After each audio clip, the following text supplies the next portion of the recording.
अस्सलाम वालेकुम हाज़रीन ऐं नाज़रीन सोप सीरियल ड्रामो ज़हर ज़िंदगी ड्रामे जी नेक्स्ट एपिसोड जी तव्हांखे तफ़सील ऐं धमाकेदार कहाणी ॿुधाईंदा हलूं।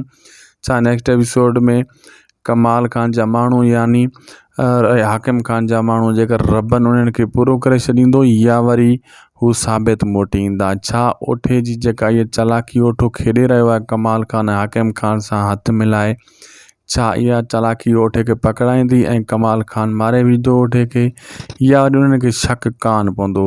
सॼी कहाणी ॿुधाईंदासीं इन नंढड़े वीडियो में। पहिरियों दोस्तों इन खे पूरो ॾिसो जीअं तव्हांखे सॼी कहाणी सम्झ में अचे ऐं थी सघे त शायदि को सो भी लोग यूट्यूब चैनल के ज़रूर सब्सक्राइब कंदा। ही अवांजो चैनल आहे, सब खां पहिरियां अपडेट हिन चैनल ते तव्हांखे मिलंदी रहंदी आहे शोबिस जे हवाले सां। ज़हर ज़िंदगी ड्रामे जी तव्हांखे तफ़सील ॾींदा हलूं दोस्तों।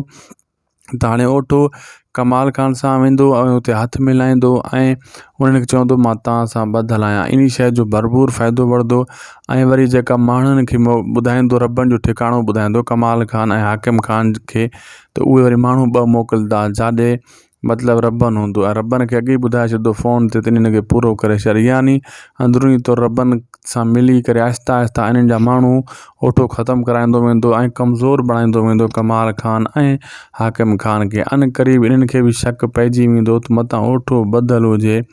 अॻिते हली ओठे सां बि मुसीबत पैदा थींदी बाद में।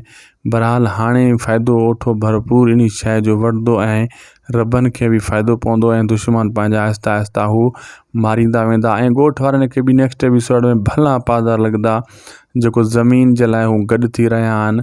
ऐं इहे हाणे इन्हनि खे पादर कमाल खान हणंदो, इन्हनि खे पोइ रईस गफ़ार खान यादि ईंदो त रईस गफ़ार खान भलो हुयो ऐं हैबत जे चवण ते इन खे त ॿुधाए वेठा ॾितू वारा इहे त छा कयूं था असां, लेकिन इन्हनि खे पादर भला लॻण वारा आहिनि।